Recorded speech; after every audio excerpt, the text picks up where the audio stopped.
Hello, guys and gals. Me, Mudahar. A little update on yesterday, so to speak, on the whole premise of leaving Canada. Now, I made a video where I talked about Bill C-11, and in the video I talked about really the politics of the situation, and really I want to expand on that and really bring upon a further clarification onto the entire matter, as it's quite serious.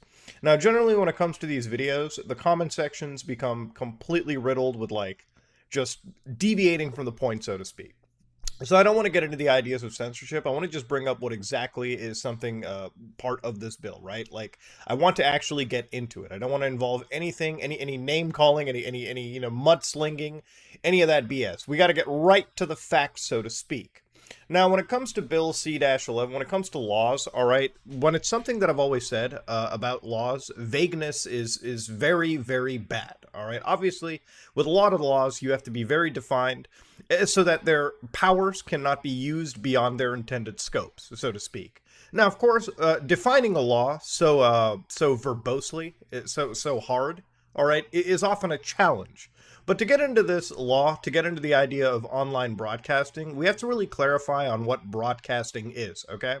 Now, obviously, when I'm talking about legacy media, I'm talking about like old school television companies, people that are producing content locally, domestically in the country. For Canada, it would be our television companies, Roger, Bell, Shaw Media, whatever, right? And all the media companies located locally there within. Obviously, for other countries, they have their own broadcasters out there too. The US has their own, South Korea has their own, India has their own, Russia has their own, you know it, so on and so forth. Countries are dictated, especially in the media world, by a bunch of licensing agreements and whatnot. But when it comes to the internet, when it comes to companies like YouTube, like Netflix, like Amazon, they're able to be broadcasters internationally. All right. Now, when it comes to bills like this, obviously the wording sounds really good. It sounds very protectionist, which in some cases can be really nice, as Canada is a very small country, and our voices cannot be absolutely silenced out by the largest broadcasters in the world. Obviously, protecting marginalized voices and giving Canadians who may never have been given a second look, an actual chance in the algorithm sounds pretty good on paper. When it comes to politicians, their word sounds really good on paper. When it comes to actually implementing those actions in an algorithm or in a digital sense, obviously you need to consult way more engineers and you need to consult way more managers, product leads on those entire situations as well, which doesn't seem like it's been the case. Now, when it comes to YouTube, YouTube is in a weird spot. If we talk about broadcasters, Netflix should absolutely comply with Canadian content standards. It should, all right? Netflix, Amazon Prime Video, a lot of these companies are broadcasters. Netflix, for instance, broadcasted one of the most popular shows in recent memories. Shows like Squid Game, shows like Dahmer, for instance, are Netflix original productions that are streamed internationally across the entire world and to record numbers, okay? Squid Game was actually so popular that even in South Korea, I believe the internet service providers of the company started to like sue or at least renegotiate with Netflix because there was just so much traffic being driven through the internet to Netflix servers. And Netflix was absolutely well in advantageous positions of their current deals with those internet service providers. But we're getting a bit ahead of ourselves. Obviously, Amazon, with Amazon Prime Video, are producing their own television shows and spreading it around. So when it comes to these broadcasting standards, when it comes to these big companies, obviously there needs to be a leash on any foreign invader when it comes to any broadcasting.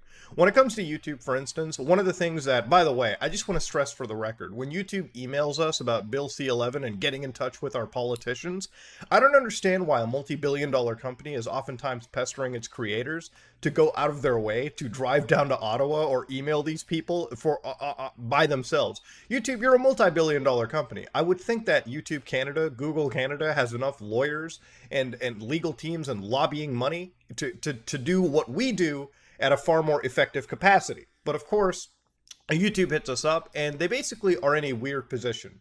Now, YouTube is technically kind of a broadcaster, but they kind of aren't, all right? Now, if you ever looked at YouTube's old slogan, what was it, like broadcast yourself? Kind of laughable indeed when you look at it now. YouTube is in a weird spot. For instance, YouTube, out of all these companies, when you directly compare them to something like Netflix, for instance, Netflix does not allow the average person to upload a video file and have it spread through their servers internationally. Netflix literally produces their own content, or they buy content from other smaller production teams and then display them around the world. That's how that business model works. When it comes to YouTube, YouTube literally survives by having ads placed on a broad spectrum of videos, okay? But those videos are not all the same. Now, on YouTube, there are videos, music videos, for instance, are treated entirely differently than like videos that you or I would make. There are literally movie studios and production companies that upload their entire movies to YouTube and sell them for a few bucks a pop. YouTube allows me and you to upload content to their platform as well. Also, YouTube has produced their own original content. I don't know if some of you remember things like YouTube Red, for instance. You know, before we had YouTube Premium, YouTube Red literally had incentives where if you signed up for the service, some of your largest creators could produce actual professional grade content and spread it around YouTube. So for instance, PewDiePie had Scare PewDiePie. This is before the 2017 incident, like YouTube completely dropped that, but he had his own like actual television show. And it was pretty fairly successful. You had James Charles with like, I think like the world's largest influencer. You also had, I'm trying to remember, MatPat had like a Game Lab thing. And then of course you also had like Markiplier, who very recently I think did like a heist with Markiplier, which was like a YouTube assisted production. So it gets into these areas where like if YouTube is considered a broadcaster, just exactly what on YouTube is considered broadcasting. Now, of course, I like to look at these things right at the source. I hate jumping into articles that are produced, obviously, to sway towards one side or sometimes misrepresent a fact or two. So for me, I read the language of the actual bill itself, and of course, I have been in correspondence with YouTube as well about this situation. YouTube has produced on their own blog this statement, for instance. Right now, Canadians are the driver's seat of the YouTube experience. They come to learn, to be inspired, to build their businesses. Our goal is to keep it that way rather than letting the government regulator in between the viewers and creators. The government has said they don't intend to regulate user-generated content, UGC. But the chair of the CRTC confirmed the UGC remains in the bill. And of course, this hasn't really been given any update to it. Like they've got some updates over here. For instance, on June 21st, the House of Commons voted to pass the Online Streaming Act and send the bill to the Senate. While thousands of creators shared their concern with the bill, they were not addressed through amendments to the text. It is possible to support Canadian artists without compromising the creator ecosystem. With modest adjustments, we will continue to propose solutions to work closely with the Senate towards this shared goal. And of course, they tell Canadians to visit Open Media and support using these tools right here. But of course, going back down, as we've said, we aren't opposed to regulation. We will continue to do our part to support the creator economy. And we agree that an official music video should be regulated the same way whether it's shown on YouTube or television. But we believe it's possible to support Canadian musicians, artists, and storytellers without putting the livelihood of thousands of Canadians at risk digital. Like, in terms of technology and content, open platforms differ from those of traditional broadcasters. So what they're trying to say over here, and this is the real meat and potatoes of the situation, when we're talking about algorithms, YouTube's algorithm is so razor sharp in trying to get you to watch the next video. For instance, if you look into the right of this video, you'll see like up next, okay, recommendeds for you. You know, it's like that one Mario creepypasta. Every Mario 64 copy is personalized, just like every recommendation is personalized. Through your viewing history and a bunch of data gathered through your browsers, YouTube is able to provide you literally what you want to watch next. It is the goal of a social media network like YouTube to constantly have you watching the next video. They want you to watch another video right after this video, so they're going to give you what you're interested in the most. Now, one of the examples that I've been told about this from YouTube and like various people in the know is that when it comes to CanCon or Canadian content or pushing Canadian creators higher than others on the digital platform, on surface, it sounds kind of cool. But in reality, when it comes to how the algorithm actually works is, let's say, for instance, you're in the Canadian YouTube, right? You're geo-fenced into Canadian YouTube. You've accessed Canadian YouTube through a Canadian account, or you're signed in literally within the confines of the country. So now you're watching a video. Now on your recommended side, it's not YouTube actually using their algorithm to find out what you want to watch the most. Sometimes, because of government regulation, they're forced to show my face or another digital creator from Canada. Now, the way that the algorithm works is if they're recommending something to you and you're not clicking it, you're not watching it, they will actually push that creator down in the algorithm. Because as far as YouTube's concerned, oh, that person's not interesting, that person's not engaging. Let's just slow that person down and replace them with somebody more friendly or somebody more popular. Now, this is obviously bad because when you can imagine it, not every, like if you show my face as somebody that's not interested in it, obviously they're not going to click it. But if you just showed my face artificially and they're not going to click it, that hurts me in the entire global sphere. Same for any other creator out there, which is one of the scarier aspects of this kind of content or this kind of bill, if you will. At Hair Day and everything aside, the reason why we're even making this video to begin with is because for the last few months, YouTube has actually been hitting us. And like I said before, YouTube, a multi-billion-dollar company, can effectively argue better than the average creator can driving down to Ottawa.